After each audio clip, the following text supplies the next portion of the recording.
Kyle's POV. When Laura and I got engaged, my father became one of their company's investors. Ngunit ngayong pinapull out ko ng investment niya roon, malamang sa kangkungan ng bagsak nila. Well, wala akong pakialam. Nag-usap na rin naman kami ni Cipriano tungkol sa bala ko at nagkasundo naman kami. Inilapag ko ng folder ko sa nakalagay ang mga dokumento ni Nadia.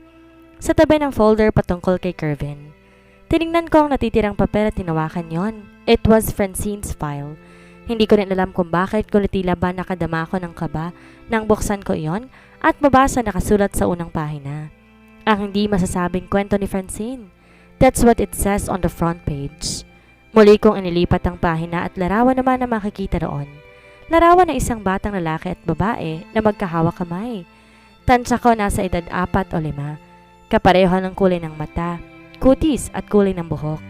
Sa larawan ng babae may nakalagay na Francine Irish, habang Edison Aris naman ang sa lalaki. Nang muli kong ilipat ang pahina, larawan na isang babae na siguro nasa edad 25 pataas. Sa itsura niya hindi naman siya mukhang may lahi at mukha ng normal na Pilipina. Sa ibaba nakalagay ang pangalang Anita Perez. Walang ibang nakalagay doon kundi araw ng kapanganakan niya at katapusan? Halos pabulong kong tanong sa aking sarili. Base sa araw ng kapanganakan o birthday niya at katapusan, tamang edad sa nasa isip ko. May nakalagay din doon na surrogate mother of Edison. What the? Hindi ko maiwasang bulalas. Ibig sabihin, I turned again to the next page and read all the information written in there. Nakalagay dito kung kailan sinimulan ang surrogacy at kailan din natapos. Dahil yun ang araw ng panganganak ni Anita. But 2 days before Anita gave birth. Sa makabilang buhay na si Anita. Pakiramdam ko nagsitayuan ng mga balahibo ko sa kaalamang iyon. Kung ganon, paano naipanganak si Francine at Edison kung pumanaw na si Anita bago sila isilang? I was about to turn to the next page but I got distracted when a nurse came. Sir, oras po ng paglalagay ng gamot sa pasyente. Check ko na rin po siya. Nakangiting pag-iimporma ng nurse. Kagad kong sinarado ang folder at sumunod sa nurse. Tiningnang mabuti ko anong ginawa niya sa anak ko. Mahirap na't baka magkaroon ng anomalya. Okay naman po yung heartbeat niya, sir. Mamaya po ulit ang balik ko para mapalitan ng dextrose niya. Pag-imporma niya sa akin. Tumango na lamang ako at pinasalamatan siya. Matapos yun, umalis na rin siya kaagad. Hinagkan ko ang noo ni Kenji bago bumalik muli sa lamesa. Muli ko rin kinuha ang folder ni Francine upang muling magbasa. Sa mga nabasa ko, unti-unti ko na siyang nakikilala. Unti-unti akong nagkakaroon ng ideya tungkol sa buhay niya at kung saan siya nagmula. She has ended of Francine. Muli kong nilipat ang pahina upang basahin ang kasunod. Do'y patungkol sa pagkatao nilang dalawa ni Edison. Totoong kambal sila at pinanganak sa bansang Amerika. I also read that Belinda, the real mother, was also a Filipina. She was a dancer in a club in Zambales. Then she met Benjamin Curtis, an American Navy and citizen of America. Hindi ko alam kung paano at saan nakuha at nalaman ni Brian ang tungkol kay Francine. But I'm impressed. Hindi ko pa na kakalahating basahin ang impormasyon patungkol sa kanya. Pero parang napakarami ko nang nalaman.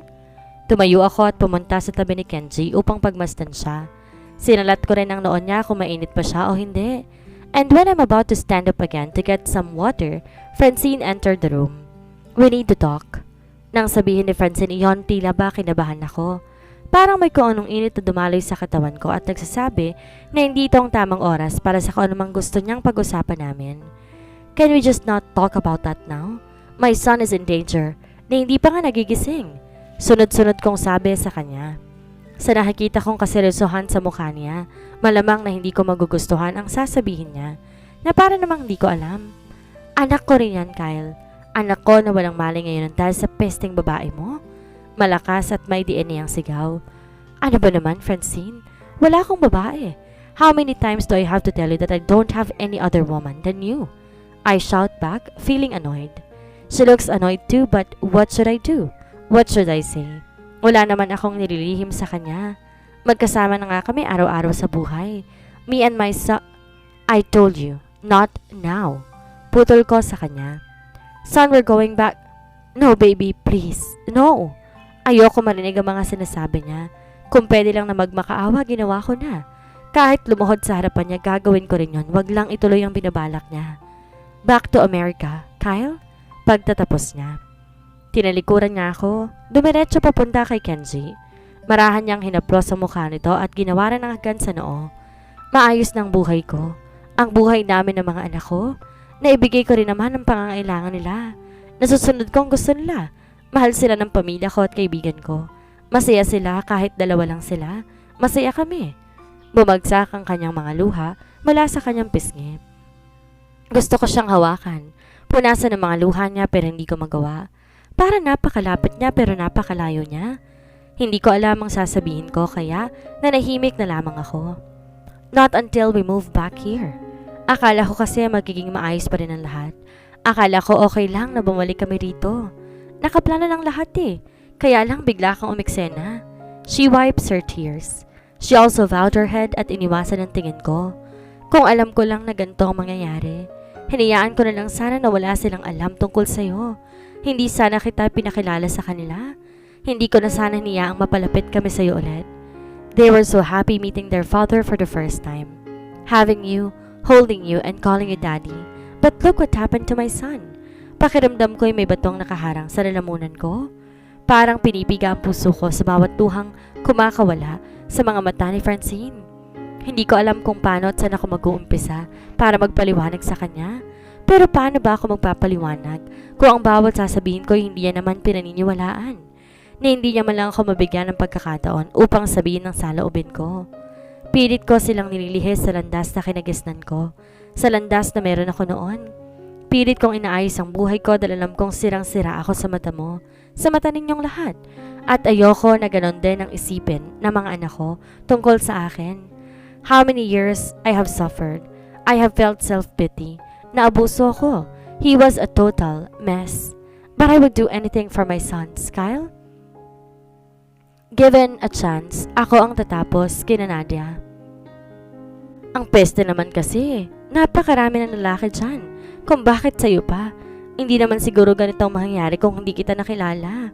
Hindi naman ako nagsisi dati pero ngayon, nagdududa na rin ako. Hindi ko na rin nga yata kayang pagkatiwalaan pa ang sarili ko. Umaasa na naman ako sa'yo, nahulog na naman. Paano pa ba ako makakaahon nito? Marahan kong hinaplos ang likod niya para mabawasan ang bigat na nararamdaman ni Francine. Sa sobrang kaiiyak niya malamang barado ng ilong niya mamaya. She looks cute with her red nose, but I cannot tease her now. Kapag nagising si Kenji, aalis na kami. Buo na ang desisyon ko. Sa ayaw at sa gusto mo, Kyle, aalis kami. Edison will help me, pati na rin ang ama ko. With the help of their connections, makakaalis kami kaagad. Pabulong niyang sabi. Edison will help me. Niluluwagan ko ang pagkakayakap sa kanya at bahagyang inilayo sa akin upang matitigan siya. Hindi na ba magbabago pang isip mo? Tanong ko sa kanya. Umaasang sana'y magbago pa at hindi na siya tumuloy pa.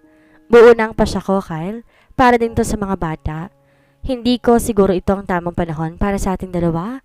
Malapit na akong maluha kaya hinila ko ulit siya at tiyakap na mahigpit.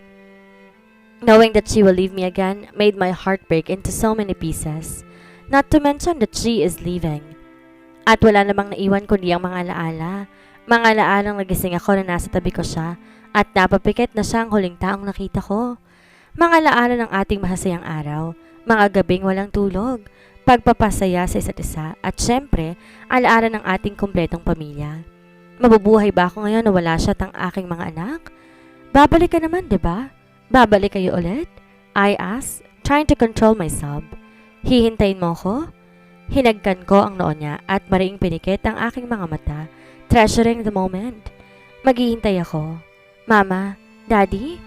Natigilan kaming pareho ni Francine. Nang marinig ang boses ni Kenji, kagad din kaming pumunta sa kanya upang malaman kung ano ba ang lagay niya. I am here, love. What do you want? What do you feel? Sunod-sunod na tanong sa kanya ni Francine. Habang ako naman hindi nag-atubiling magpaalam, tatawagan ko lang ang doktora. Na hindi na ako pinansin ni Francine na natiling nakahawak sa kamay ni Kenji habang kinakausap ito. Dumiretso na ako sa information desk upang tanungin kung nasa ng doktor naka-assign para sa anak ko. Sinabihan ko na lang din ang nurse sa pagkakatanda ko ay nurse din na kasamang umagapay sa pag-asikaso kay Kenji. I went back to where my son Kenji and Francine were after a minute. As I entered the room, nakita ko si Francine nakayakap sa anak namin ng sobrang higpit. Ito na yata ang pinakamagandang view na nakita ko. Hindi pa ako naging ganito kasaya at hindi ko namamalayan, tumutulo na pala ang mga luha ko. Daddy? Lumapit ako sa kanila na marinig kong pagtawag sa akin ng anak ko. Parang mahinang boses niya pero nakangiti siya sa akin. Tinapik kong mukha niya nang bitawan siya ni Francine. Kamusta ka naman, buddy? May kailangan ka ba? Tanong ko sa kanya. I am fine now, pero masakit pa rin ang likod ko. Medyo napangiwi siya sa sinabi niya sa akin. Sinong nalo, Dad? Panalo ba tayo sa basketball game? Napatingin ako kay Francine na mukhang tahimik. Hindi siya nag-abalang sagutin ang tanong ng anak namin. She just stares at Kenji with her longing eyes and lets me answer my son. Hindi. Natapos ang laro ng dahil sa aksidente. Matapat kong sagot. Ayoko mag-assume siya at maniwala sa kasinungalingan. Mas magandang habang maagay mamulat sila na hindi tama ang nagsisinungaling sa pamilya.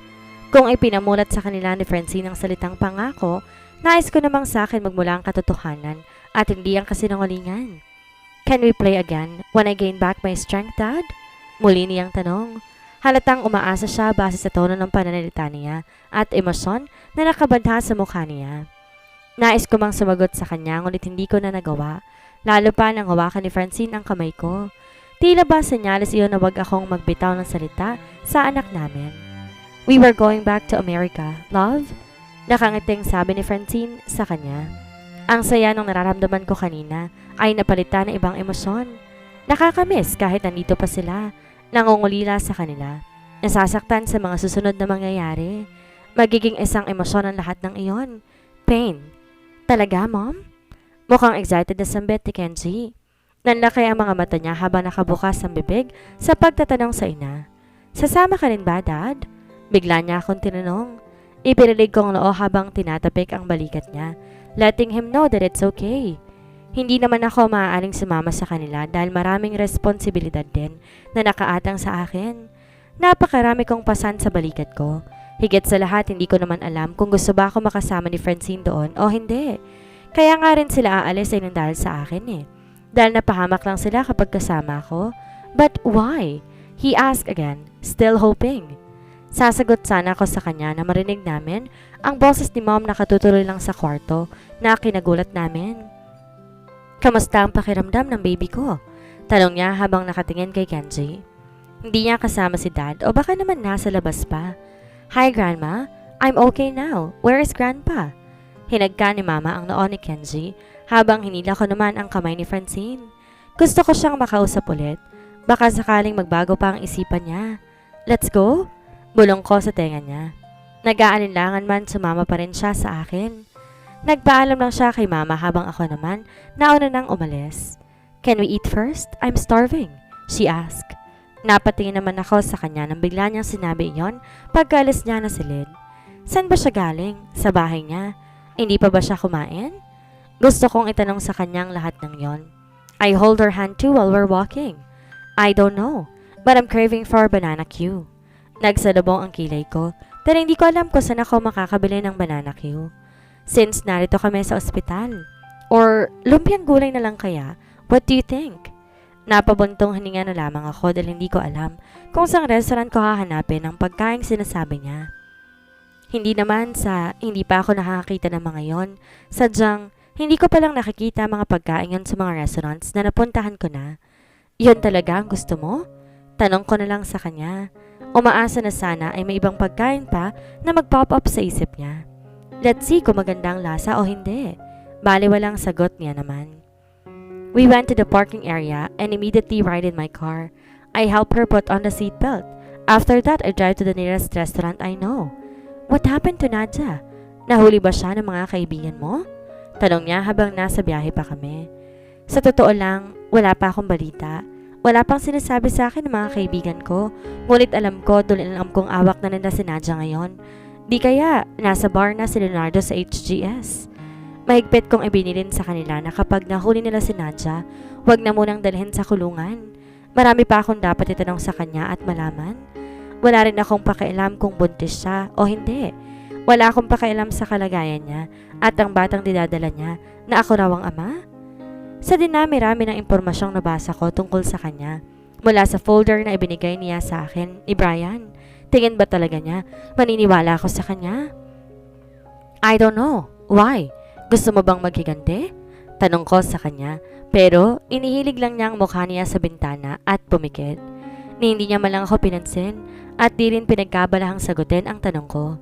She seems tired and sleepy, kaya naman binagalan ko ang pagmamaneho upang makapagpahinga pa siya kahit papaano. Kaya kong gawin ang lahat para kay Francine. Kung kailangan magmakaawa ako sa kanya para lang wag niya nang ituloy ang binabalak niyang pag-alis nila ay gagawin ko. Handa rin akong ipabugbog sa kanya si Nadia at Kervin kung gusto niya. But I know Francine won't do that. Hindi nga kaya? Tumingin ako sa kanya at bahagyang hinaplos ang pisngi niya nang inihinto ko ang sasakyan. Nasa labas na kami ng restaurant ni Steven, ngunit tuluyan na ngang nakatulog si Francine. Kontento na ako sa ganito. Ang matitigan siya at makatabi siya. Kahit sa ganitong paraan lamang ay masaya na ako. I heard her mumbling for something, ngunit hindi ko maintindihan. Tulad ng dati na nanaginip na naman siya at sa kaisipang iyon. Hanggang ngayon pala binabalikan pa rin niya ang masasakit na alaalang natamo niya sa kalupitan ng iba. Ano ang totoong kwento tungkol kay Francine? Bakit hindi mo sinasabi sa akin? Why do you make it remain untold? I asked her kahit alam ko hindi niya ito sasagutin dahil tulog pa siya.